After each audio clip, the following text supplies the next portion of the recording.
형제들아 내가 너희에게 알게 하노니 내가 전한 복음은 사람의 뜻을 따라 된 것이 아니니라.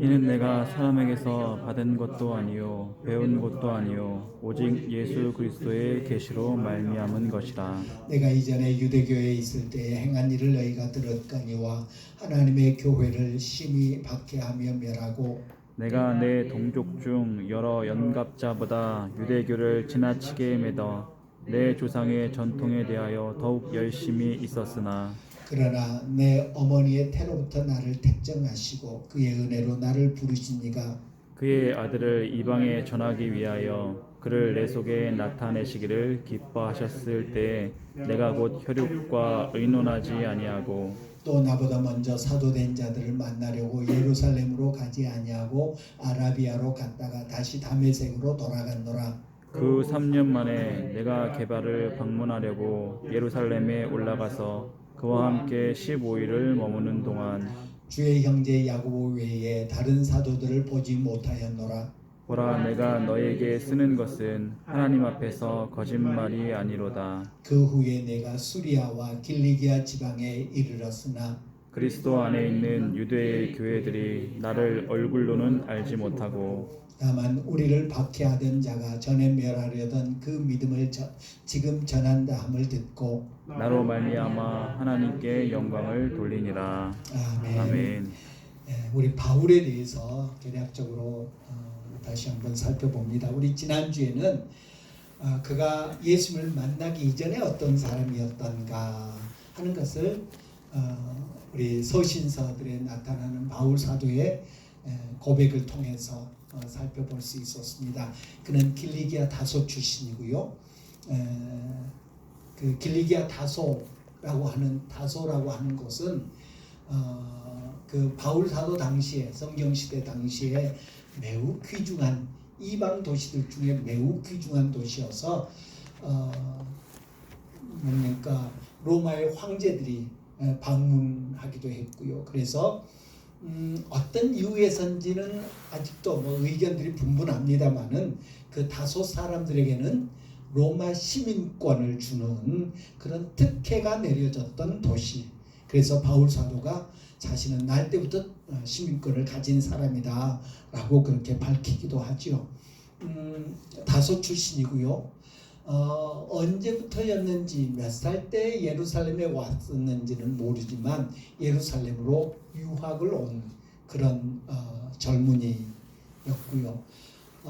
그에게는 생질이 예루살렘에 같이 살고 예루살렘에 같이 기가하는 생질이 있어서 바울의 누나가 예루살렘에 살고 있었을 것이다 라고 그렇게 성경학자들은 이야기하고 있습니다. 왜냐하면 생질이면 바울에게 조카인데 바울이 당시에 청년이라는 그런 표현을 쓰고 있죠. 그래서 누나가 예루살렘에 와 있는 그런 가족 관계가 있었다라고 말할 수 있고요.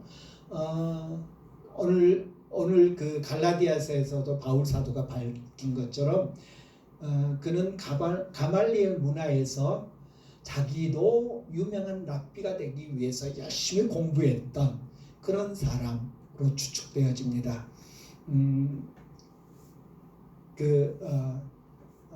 랍비가 되기 위한 열정, 오늘 본문에 보면 유대교에 아주 그냥 심취해 있었던 그런 사람이다. 그랬던 그가 스데반의 죽음을 목도하고서 미루어 짐작한데 큰 충격을 받았던 것 같습니다.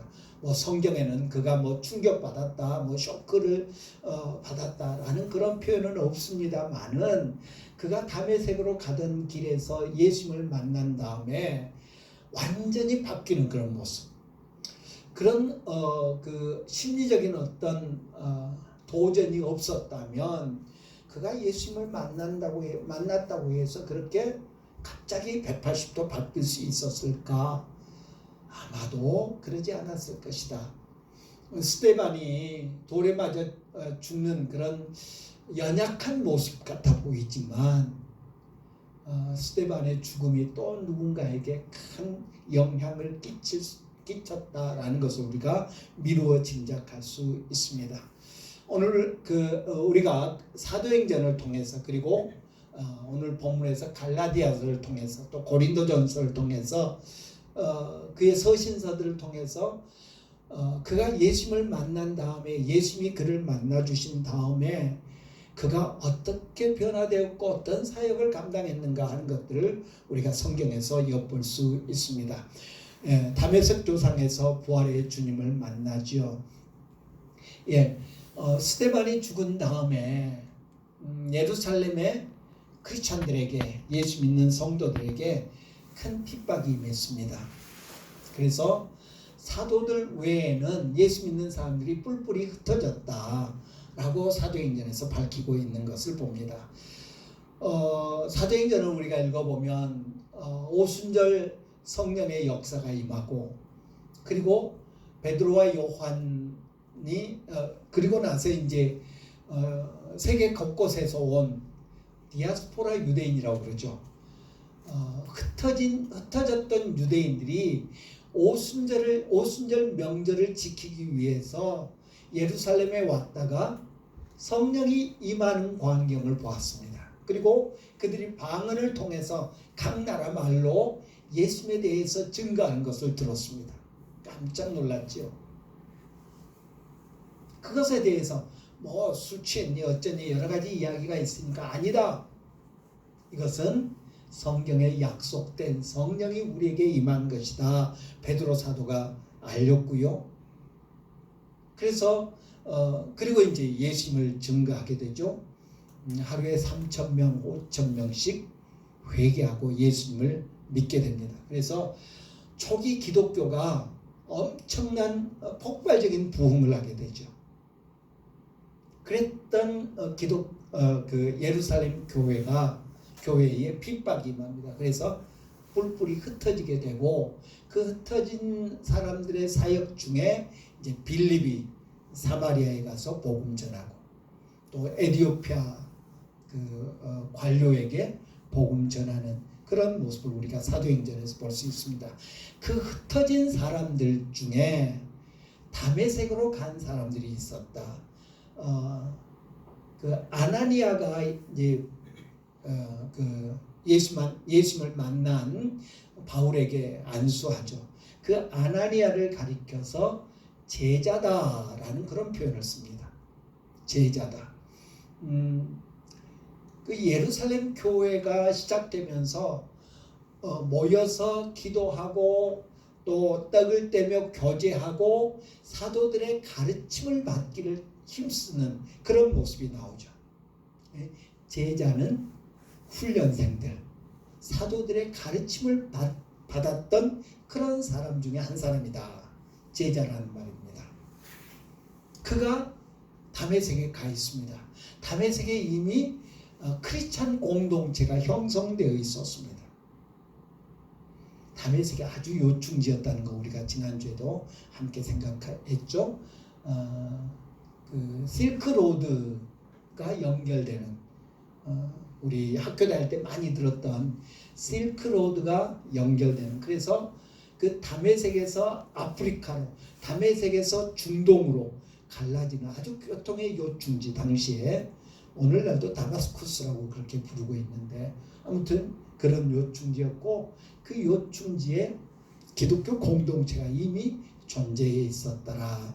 이제 그 기독교 공동체를 와해시킬 목적으로 그 바울이 다메섹으로 가죠. 우리 사울이 변해서 바울이 됐다. 1차 선교 여행 때 1차 선교 여행을 시작한 다음에 바울이 사울이라고 한 이름이 바울로 이렇게 언급되는 것을 봅니다. 1차 선교행을 가기 전까지는 항상 그의 이름이 사울이었습니다.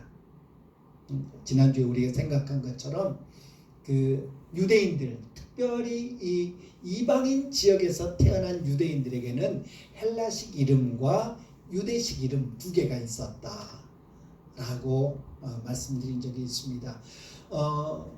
전에도 한번 제가 말씀드렸는데 제가 이제 신학교를 졸업하고 한국 스포츠 선교회 그때 아시안 게임 86 아시안 게임 제가 86년에 신학교를 졸업했거든요. 신대원을. 그래서 그 아시안 게임 그리고 88 서울 올림픽 때 북경 아시안 게임 때까지 했습니다만은 한국 스포츠 선교회 간사로 사역했습니다. 그러면서 이제 서울 올림픽 때문에 외국에서 크리스찬 선수들이 참 많이 왔어요. 와서 자기들이 이제 그 유명 선수들이죠. 국가대표급 선수들이 와서 이제 자기들이 경기할 곳을 미리 답사도 오고요.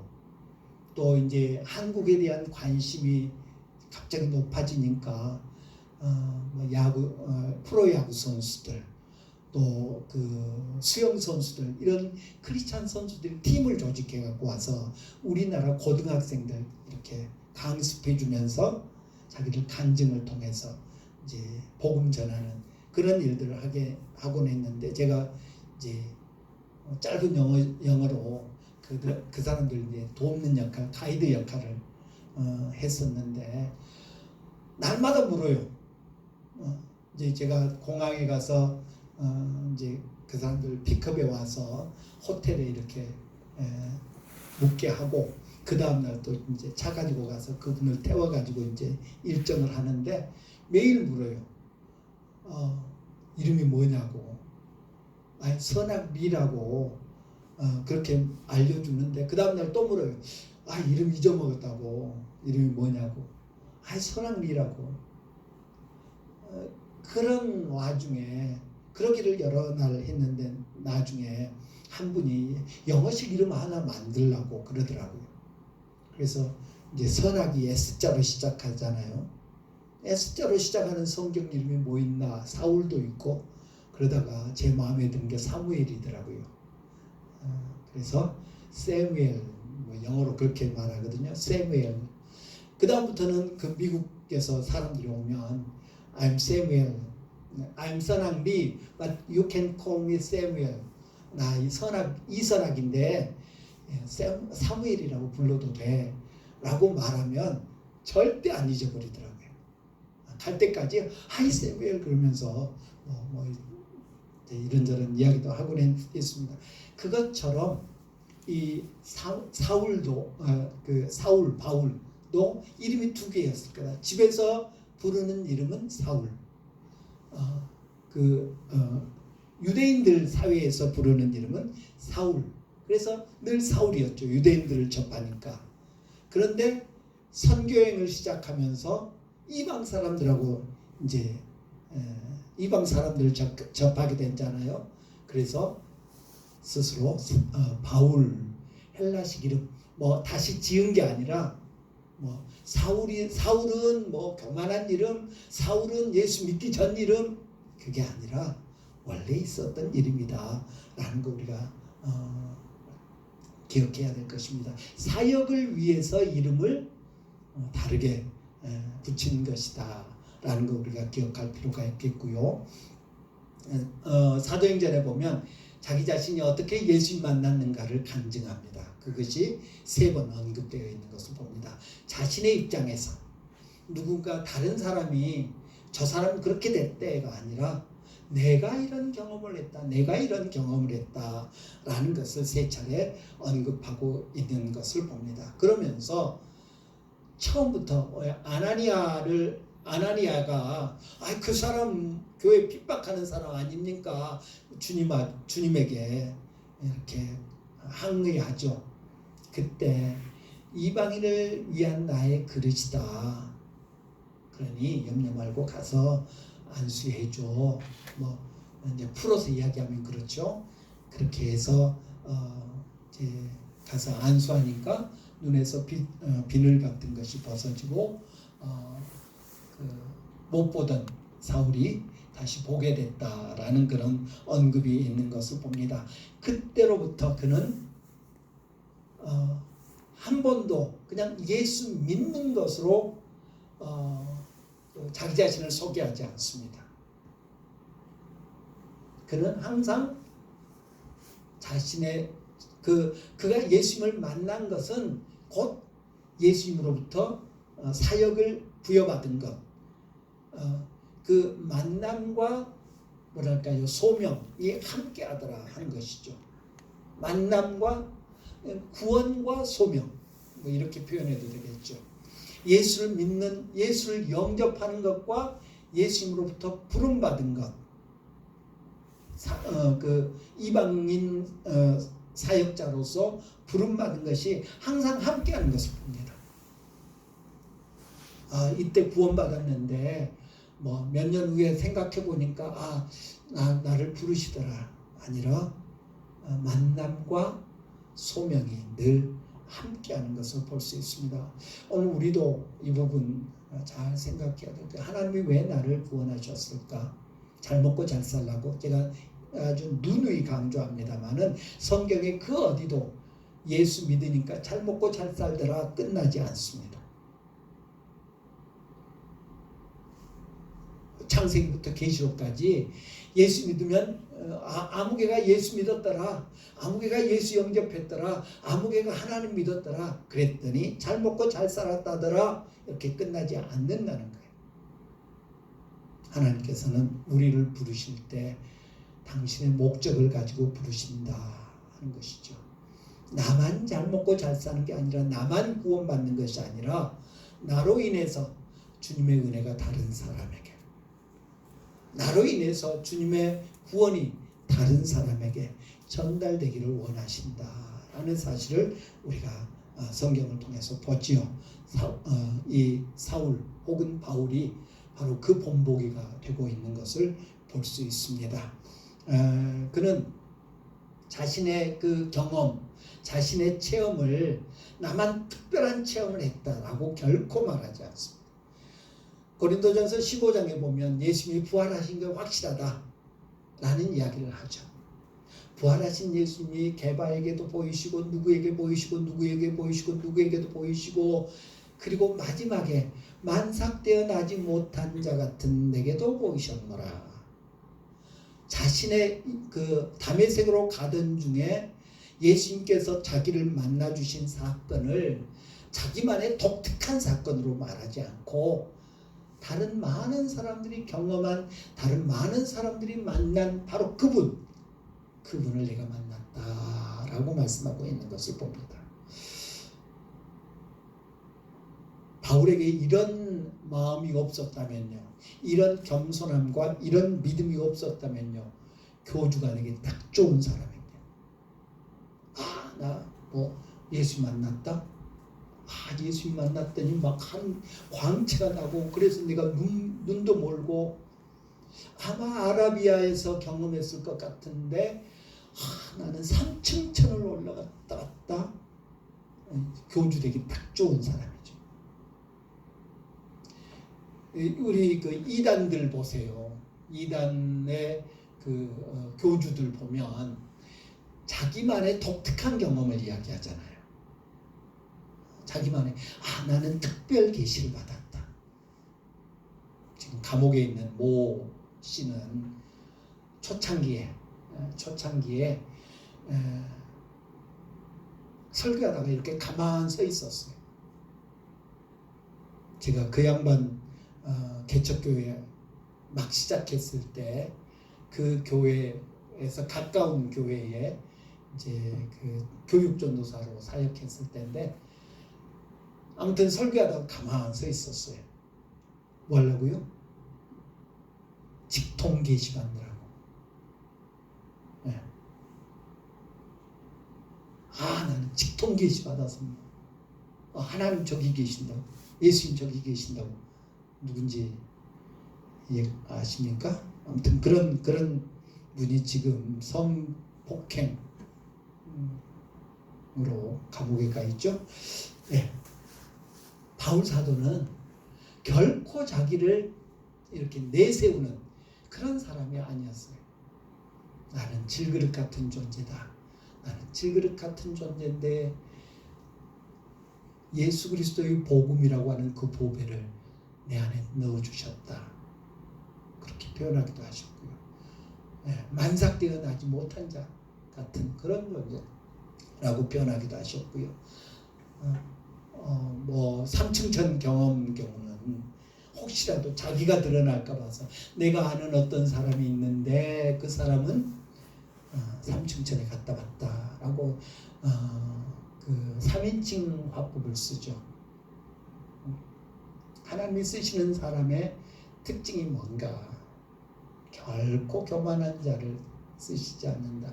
하나님 교만한 자를 대적하신다. 예.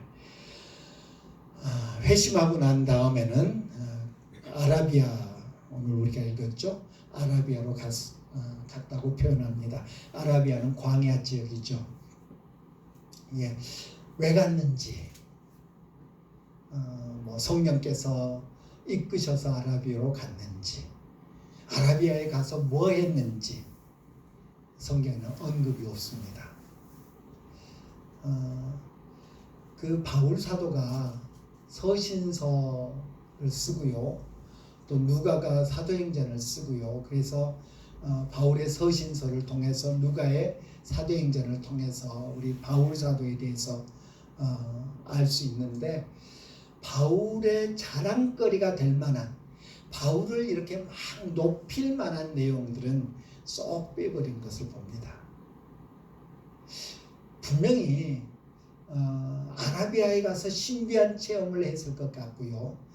그가 뭐 로마서, 갈라디아서에 보면 아주 심오한 신학적인, 뭐 요즘 그 신학교에서 뭐 또 성도들 사이에서 로마서의 신학, 기독교의 기본 교리라고 그러잖아요. 그래서 혹자는 그렇게 말하기도 합니다. 기독교를 세운 사람은 바울이다. 그렇게 말하기까지 합니다. 신학적 체계를 이루었다는 말이죠.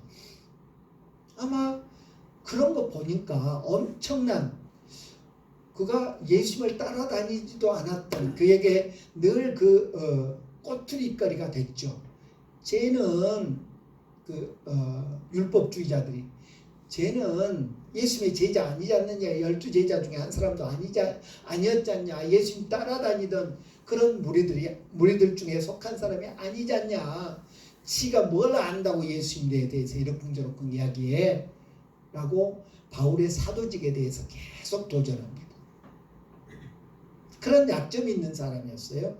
그럼에도 불구하고 우리가 바울 서신들을 읽어보면 오늘날의 모든 신학적인 체계들이 이미 바울의 서신에 다 나와 있습니다. 교회론이면 교회론, 뭐죠? 구원론이면 구원론, 은혜론이면 은혜론, 은사론이면 은사론, 기독론 말할 나위가 없고요. 다 있습니다. 어떻게 그럴 수 있었을까? 오늘 본문에 보니까 뭐 형제들하고 의논하지도 아니하고 사도들하고 만나서 가르침을 받지도 않았고, 어디 있어요? 아라비아의 그 기간이 그에게 주님과 깊은 교제를 나누는, 그래서 주님을 깊이 알아가고 하나님의 섭리를 깊이 알아가는 그런 기간이었을 것이다. 그런데 그 아라비아에서의 경험들을 좀 잘 설명해주면 오죽 좋아요. 근데 한마디도 없어요. 아라비아에 가서 뭐 했다는 말은. 근데 우리가 성경을 보면 구약에서 모세를 하나님이 부르실 때 어디서 부르셨죠?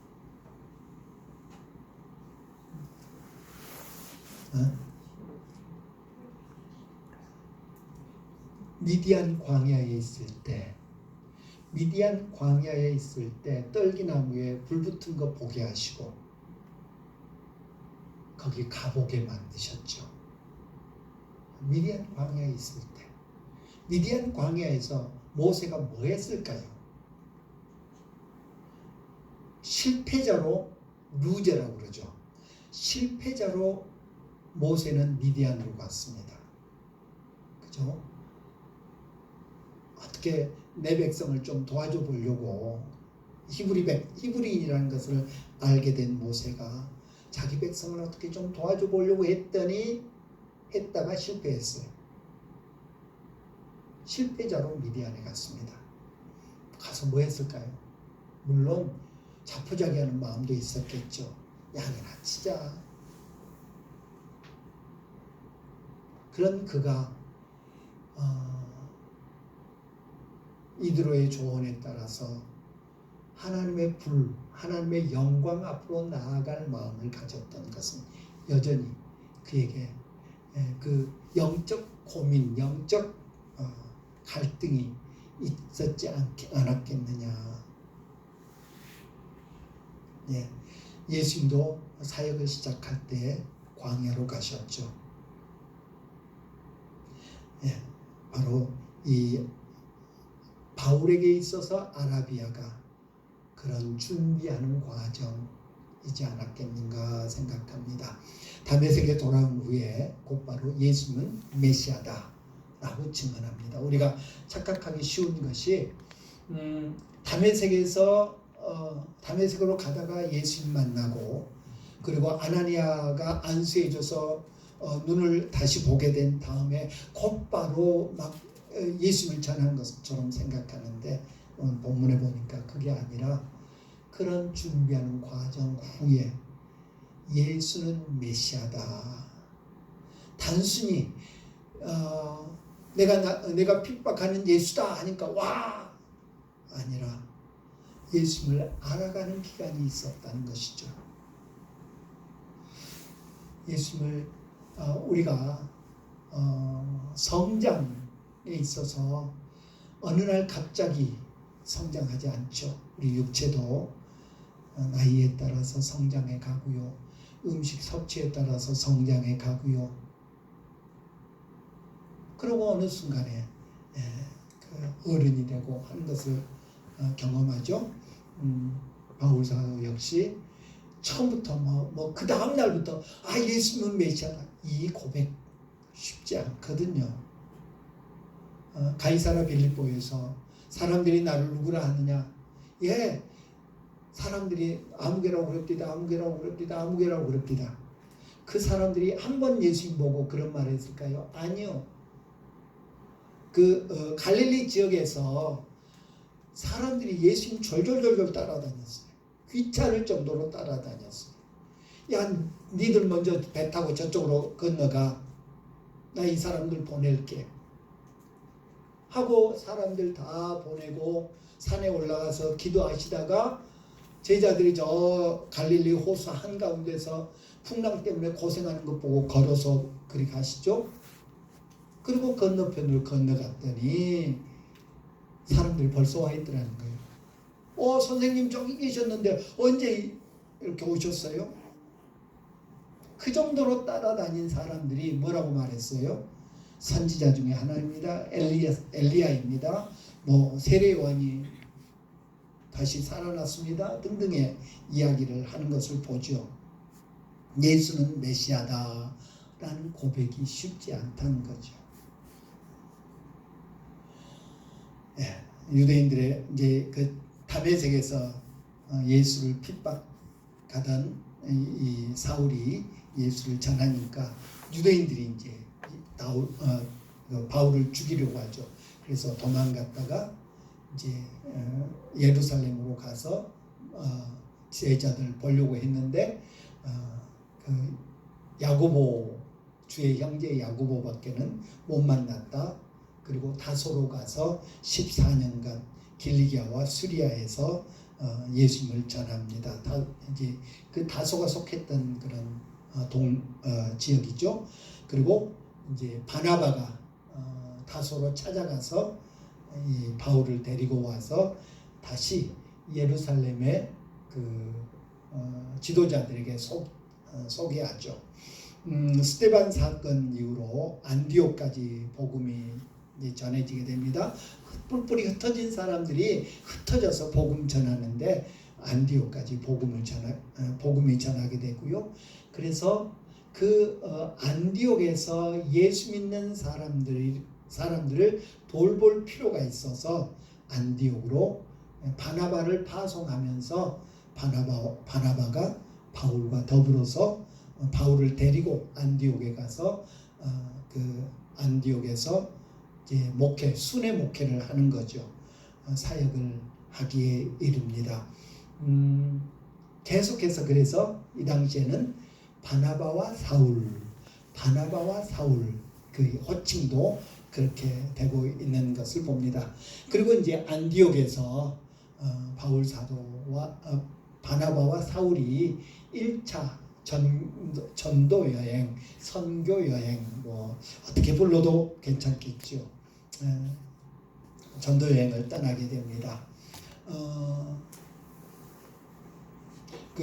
빨간색으로 표시된 것이 1차 선교여행의 전도여행의 그 행적이고요. 초록색으로 표시된 것이 2차 선교여행의 루트입니다. 안디옥에서 파송을 받죠. 성령께서 안디옥 교회 성도들에게 감동을 주셔서 그들이 바나바와 사울에게 안수해서 그들을 전도자로 파송합니다. 안디옥이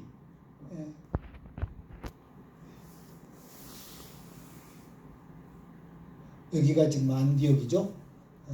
예루살렘에서 저 위쪽으로 올라가는 곳이 그 한참 있죠. 거기가 안디옥인데 안디옥 바로 아래에 있는 실루기아라고 하는 안디옥에 들어가는 항구 도시입니다. 그러니까 안디옥에서 어디 가려면 실루기아로 와서 이제 배 타고 어디로 가는 거죠. 그 실루기아라고 하는 항구 도시에서 출발해 가지고 여기 보면 이 노란색 여기에 섬이 하나 있습니다. 이 섬이 구브로라고 하는 섬입니다. 구브로. 지금은 그 그리스 땅이고요. 원래는 터키 땅이었죠. 그런데 이제 그리스 1차 세계대전 후에 이제 터키가 그 독일 편에 섰다가 쫄딱 망하죠. 그래서 이제 땅 분배를 하면서 그리스가 차지하게 되는 그런 섬인데 아주 큰 섬입니다.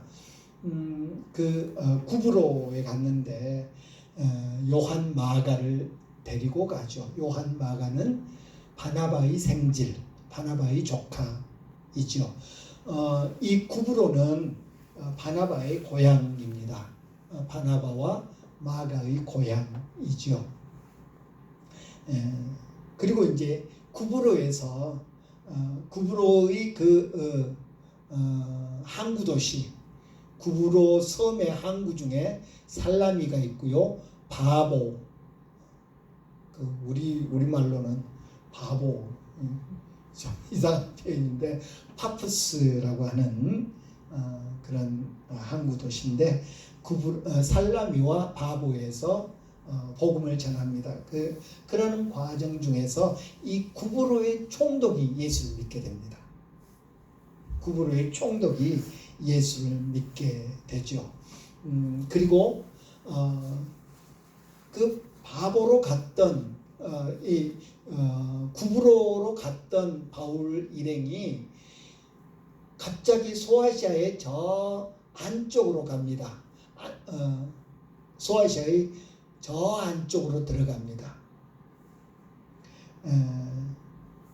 그 성경에는 정확하게 그들이 왜 그곳으로 갔는지 그 정확한 이유는 설명하지 않습니다. 그런데 전승에 의하면 이 바보의 총독이 예수 영접했는데 그 사람의 고향이 버가라고 알려지고 있습니다. 안디옥이라고 알려지고 있습니다. 비시디아 안디옥입니다. 여기도 안디옥이죠. 바울 일행이 출발한 곳도 안티오쿠스라고 하는 곳인데 여기도 안디옥인데 이곳은 비시디아 지역의 안디옥. 그래서 비시디아 안디옥이라고 부릅니다. 예수 영접한 뭡니까 구브로 총독이 우리 부모들에게도 우리 형제들에게도 복음 전해 주십시오 라고 요청해서 그들이 저 내륙까지 들어가게 됐다 라고 알려주고 있습니다. 그래서 이 밤빌리아 버가로 이제 구브로에서 배 타고 이 버가 쪽으로 아탈리아 버가로 들어가게 되는데, 이 버가에서 안디옥 이 항구 도시에 도착해서 보니까 이 지역에 지금 터키에서 가장 높은 산들이 쫙 둘러 있습니다. 엄청나게 높은 산맥이 항구에 도착하자마자 딱 보이는 게 높은 산이 보입니다. 오늘날에야 차 타고 산 넘으니까 그저 그렇습니다만은 아무튼 차를 몰고 이 산을 넘어가면 내려가는 데만 해도 한 몇십 분 걸릴 정도로 그렇게 높은 산이 있습니다. 요한 마가가 이곳에서 이제 예루살렘으로 귀향을 하게 됩니다. 예루살렘으로 가버립니다. 그게 괘씸해서 2차 선교여행 때는 나 그 친구 안 데려간다고 바나바와 다투지요.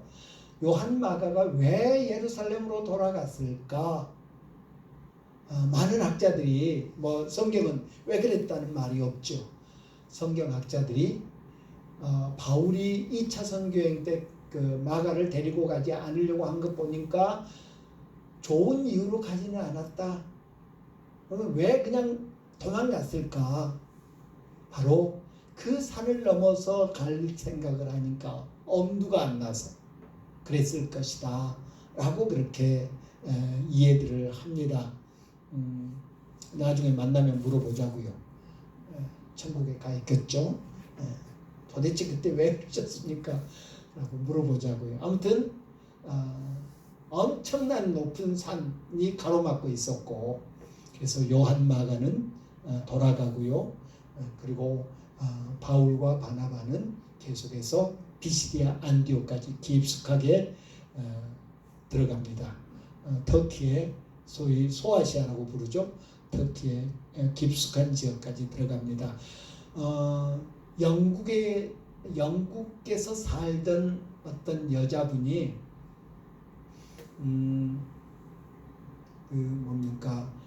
터키에 와서 바울 루트라고 하는 우리나라의 제주도 올레길처럼 바울 루트라고 하는 트레킹 코스를 개발했습니다. 바울 선생님이 다니셨던 그 길, 좀 이렇게 바울 선생님이 걸었던 것처럼 우리도 좀 걷자 하고 만들었는데 그 길을 다니는 사람이 없어서 거의 폐쇄됐습니다. 그리고 이제 그분이 이제 그렇게 막 노력해서 길을 닦고 이렇게 이정표 세워놓고 했는데 사람들이 안 하니까 이제 어떤 방법으로 하냐면 버스 타고 여기 버가에 내려주면 버가에서 걷고 그 다음날 그날 저녁에 다시 버스 타고 이제 호스텔 같은 데서 자고 다시 어디다 데려주면 또 걷고 다시 하고 이런 식으로 걸을 수 있는 부분만 걷는 그런 바울 루트라고 하는 그런 트레킹 코스가 있습니다만은 엄청나게 험한 곳입니다. 그래서 절대 혼자 가지 마십시오 라고 그렇게 제가 한번 도전해 보려다가 절대 혼자 가지 마십시오 라고 휴대전화도 안 통하고 아주 조난당하면 꼼짝없이 어떻게 잘못될 수 있는 그런 길을 그 당시에 가셨습니다. 비시디아 안디옥, 이고니아, 루스트라, 더베를 거쳐서 오던 길로 돌아서 다시 안디옥으로 오지요. 안디옥에 이 1차 선교여행 때 바울의 이름이 사울이라고 불렀던 이름이 바울로 바뀌더라. 아까도 말씀드렸죠. 미국 사람들한테 나 이선학입니다 하면 기억 못하지만 사무엘입니다 하면 기억하는 것처럼 아마 이방 사람들도 헬라의 그 영향을 받은 이방 사람들도 사울 하면 참 잘 모르는 이름이지만 바울 하면 아마도 익숙한 이름이지 않았겠는가. 그리고 리더십이 바뀌더라. 두 사람의 이름의 순서가 바뀝니다.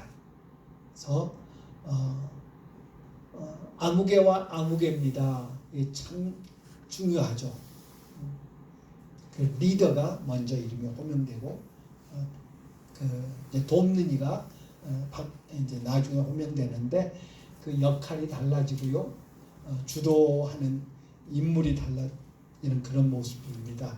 그런데 우리가 사도행전을 읽으면서 이제 2차 선교행 때 바나바는 마가를 데리고 고향 구브로로 다시 선교하러 가죠. 참 대단한 인물입니다. 정말 대단한 인물이라고 저는 생각합니다. 바울을 키운 사람이 바나바잖아요. 사람들이 바울 언제 또 변절할지 몰라. 한 번 그 배반한 사람은 또 배반할 수 있어. 이런 마음이 우리에게 있잖아요. 그래서 사람들이 바울에게 마음을 열지 않았습니다. 사도들까지도. 그런데 다소까지 찾아가서 바울 데려와주고 사람들에게 소개해주고 이 사람이 이랬는데요. 이런 체험을 했대요. 그러면서 또 안디옥까지 자기 사역에 나랑 같이 사역하자 데리고 가고 바울을 요즘 말로 하면 바울을 키운 사람이 바나바예요. 그런데 1차 선교행 후에 그 리더십이 그렇게 바뀌는데 선교 도중에죠. 도중에 리더십이 그렇게 바뀌는데 묵묵히 그것을 수용하는 그런 사람이었고요. 물론 조카이어서 그러기도 합니다만은 마가에게 다시 한번 기회 주자. 단칼에 잘라버렸던 바울과 다르지요. 성격으로 보면 바나바가 훨씬 나아요. 바울은 아주 괴팍한 사람인 것으로 우리가 듣는데 아주 바울이 있었기에 바나바가 있었기에 바울이 있었고 바울은 자기가 감당할 역할 조용히 하고 조연 역할 기쁨으로 감당하고 조연 역할이 끝나니까 역사 속으로 사라지는 그런 모습을 볼 수 있죠. 다메섹으로 돌아온 이들은 안디옥으로 돌아온 이들은 안디옥에서 끝나는 것이 아니라 예루살렘에 가서 보고하죠. 보고회를 갔죠. 이런 곳들을 다녔는데 이런 이방 사람들이 예수 영접하고 그 예수 영접했다는 증거들이 이렇게 나타납니다 하고 보고합니다. 하나님께서 우리 주님께서 그들에게 그 마음을 주셨겠지요. 주님은 바둑으로 하면 그 AI 뭐죠? 그 바둑 AI 알파고? 알파고보다 게임이 안 되죠. 알파고는 감히 엄청난 고단수이신 것을 봅니다. 우리 하나님은 물론 그럴 수밖에 없지만요. 그냥 우리가 조훈현 전에 저도 좀 옛날 사람이라 조훈현 씨 생각나는데 또 누구죠? 그 젊은 아무튼 그 바둑들 보면 그냥 툭 한 돌 놔둔 것이 나중에 가서 엄청난 역할을 바둑 모르시면 알 수 없고요. 그런데 이 안디옥에서 파송했잖아요. 그러니까 안디옥에 가서 안디옥에 도착했어요. 그러면 끝날 만해요. 그런데 예루살렘 가서 보고를 해요. 그럴 수 있지. 그런데 그 보고가 사도행전 다음 주에 우리 하게 될 사도행전 15장의 사도회의, 예루살렘 회의라고 부르죠. 사도회의에서 큰 역할을 감당하더라 하는 것입니다. 하나님께서 우리 주님께서 베드로에게 환상을 보여주셔요. 그리고 그 환상을 본 다음에 고넬료 초청을 받아서 다녀와요. 뭐 그럴 수도 있지. 그런데 그 사건이 사도행전 15장에서 엄청난 역할을 하게 됩니다. 이방인 선교의 문을 활짝 열어버리는, 만약에 이 보고회가 없었고 또 베드로가 그런 경험을 안 했다면 이방 선교에 큰 장애가 있었을 거예요. 왜? 그 당시에 핵심 세력들은 누구예요? 유대인이에요. 유대인 그리스도인들이에요. 예루살렘에서 3,000명, 5,000명 회개한 사람들이 누구예요? 이방인들 아니에요. 유대인 그리스도인들이에요. 유대인 그리스도인으로 교회가 시작됐어요. 그리고 메이저 핵심 인물들은 유대인들이에요. 유대인들. 이방인들은 마이너라고요. 변방 인물들이라고요. 요즘 뭐 인싸, 아웃싸 그러죠.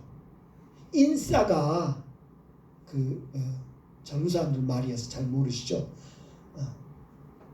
핵심 인물들이 유대인들이에요. 그래서 유대인이 결정하면 되는 거예요. 예루살렘 회의에 이방 사람들이 와서 뭐라고 안 했어요. 유대인들끼리 모여서 회의한 거예요. 그런데 그 회의에 이방인들 할례 안 받아도 된다. 이방인들 율법 다 안 지켜도 된다. 대신 건덕 생활하게 하자. 그런 결정을 하죠. 뭐 때문에? 이 보고. 그럴 수 있지. 예. 쉽게 넘어갈 수 있는 그 보고회가 큰 역할을 했고요. 베드로 사도의 체험이 엄청난 역할을 하게 됩니다. 하나님이 둔 묘수죠. 하나님이 두신, 우리 주님이 두신 묘수가 그런 역할을 하게 되는 것을 봅니다. 그래서 예루살렘에 들러서 보고함으로 1차 선교 여행이 마쳐지고요. 우리 다음 주에 사도행전 15장에 그 사도회의, 예루살렘 회의, 그 다음에 곧바로 2차 선교회, 그 다음에 곧바로 또 3차 선교여행을 떠나는 것을 우리 함께 살펴보도록 하겠습니다. 기도합니다.